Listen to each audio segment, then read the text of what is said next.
Hi, I'm sitting down with David Stokes of Guardbridge Books to talk about the submissions process from an editor's point of view. So to start, do you want to introduce yourself and introduce Guardbridge Books? All right, yes, as you said, I'm David Stokes. I run Guardbridge Books. I basically am Guardbridge Books because it's a very small outfit where I do most of the jobs. I also hire some freelancers for certain items, particularly copy editing, and some artwork for covers and such. I'll get people in on that, but then I do all the assembly and typesetting and importantly, the selection of materials that I'm going to be covering. Yeah, which is the purpose of this video predominantly. So in terms of that selection process, roughly how many books submissions do you tend to get? It's highly variable, but say an average of 2 or 3 a month. However, they tend to come in of a few months with nothing and then 10 in my inbox in one morning, and that means it's kind of a rough average that I'm making, and that of course makes it harder because then I have all these things to read all at once, and then it. Do you have a feel for sort of what, for every book you accept, how many you reject?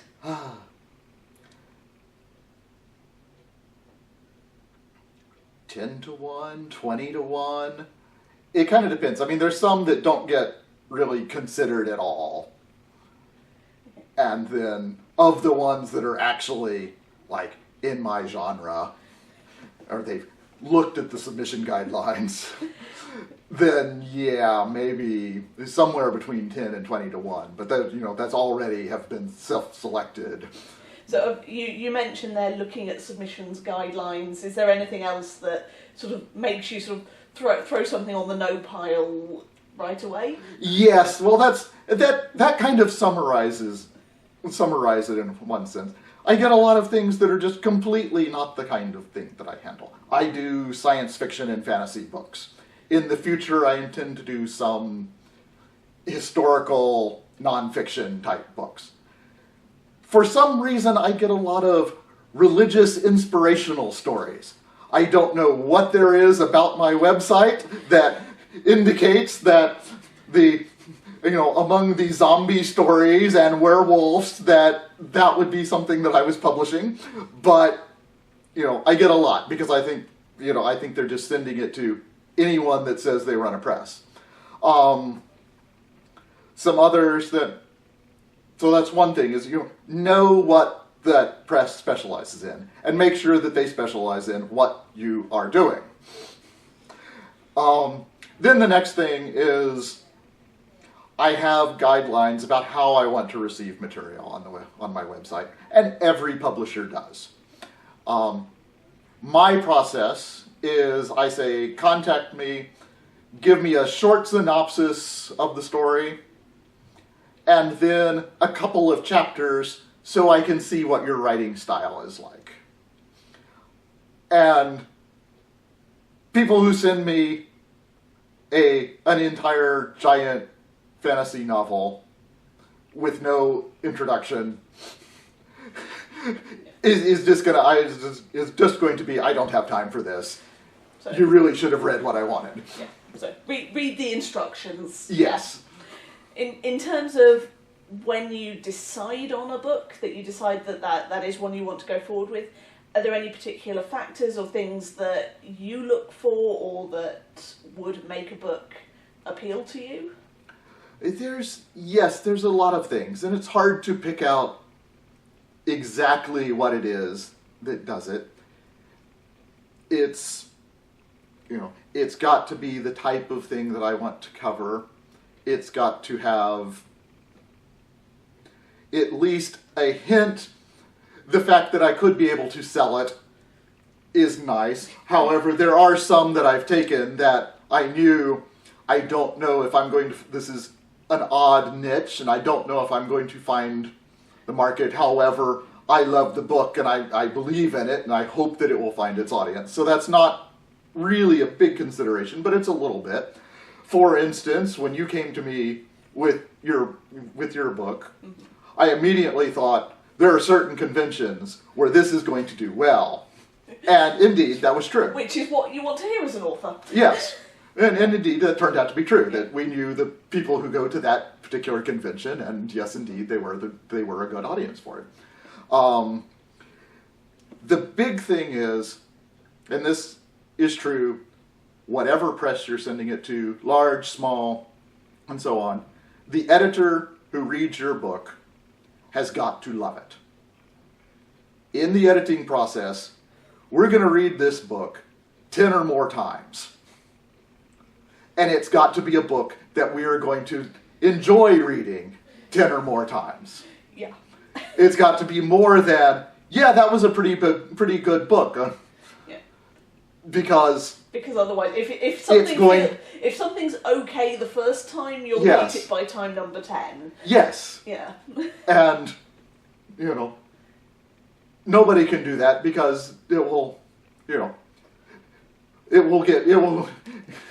get canceled before it gets into the editing process that way, because and what one editor loves is going to be different than what another editor loves. So if you're out there submitting your books, the fact that you get one rejection doesn't mean that it's a bad book. It means that it doesn't work for that editor. And this works in the small press where, I'm reading it, I'm going to have to make all the decisions, and I'm going to have to do most of the work on it for the next several months.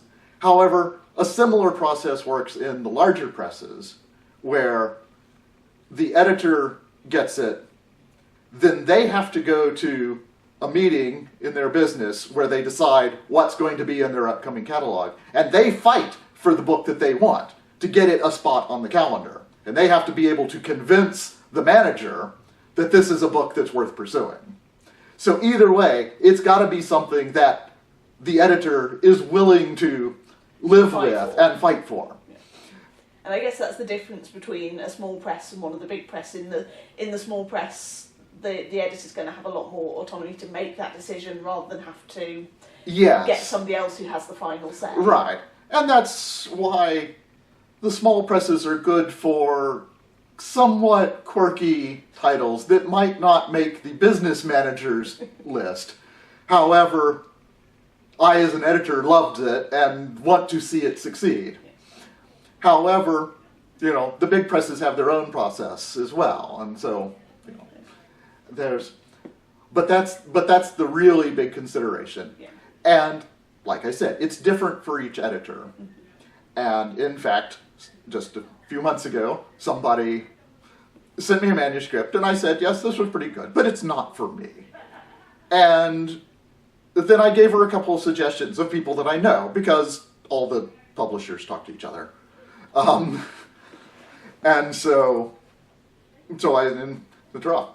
The editor of another press came to me at this convention where we're talking and said, thank you for sending this person to me. She loved that book, and they are going ahead with it.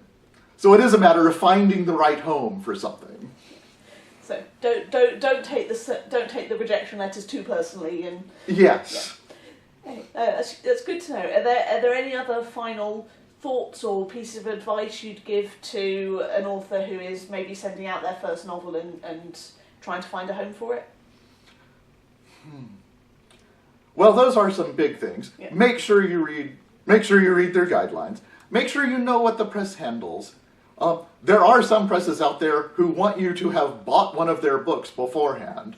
I think that's a little draconian. However, the concept, know what it is that they publish, is worth knowing.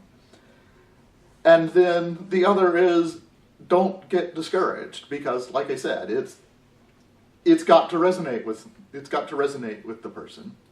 And J.K. Rowling went famously through lots of publishers before she got one that took it on. And people like to criticize, all these people who didn't want to do it. However, that wasn't the book for them. It's unfortunate. It could have made them a lot of money, but it wasn't for them. And if they had to go, and they wouldn't have promoted it and developed it in the same way, such that it might never have gotten to that status if they didn't have the right person working with it. And I think that is a very good piece of advice. Just keep trying, don't get discouraged by the no's, and keep going until you find the person who will give you the yes. Right. And listen to the comments that are made. Sometimes some will be worth more than others. You have to decide what is something you want to take on board and what isn't. However, they're all trying to tell you something that you can learn from. And when I send out rejections, I try my best to say something that I liked about the book and what I didn't like about the book, so that people have something going forward. However, sometimes that's not possible to do, and really I put a lot more effort into that than most places that are larger and have a lot more submissions than I do. I have to say, I have received rejection letters that were just sort of a pre-printed slip with a gap to write the name in. Yes, yes. However, yes, and so if you get a personalized rejection note, it is gold. It is almost as good as... Yeah, it means somebody thought it was good enough to take the time to actually say what they liked or didn't. Yes. I've also told people on rejections and on acceptances that the more I write, the more I tear it apart, means the more I have liked it. Because if it's just terrible, it's not worth my time. If it's actually something that's good and I think they can get to a publishable state, I'll give them a lot of feedback, and say, yes, it's not for me, but here are some things to think about because I think you can develop this into something. And then, of course, if I take it, I tear it apart, because that's what my job as an editor is to get it as good as it can possibly be. Having been told to cut 10,000 words from my book, you do. Yeah. Okay. But thank you for your time. That was very interesting and hopefully useful to the viewers. Yes, I hope so too. Yeah.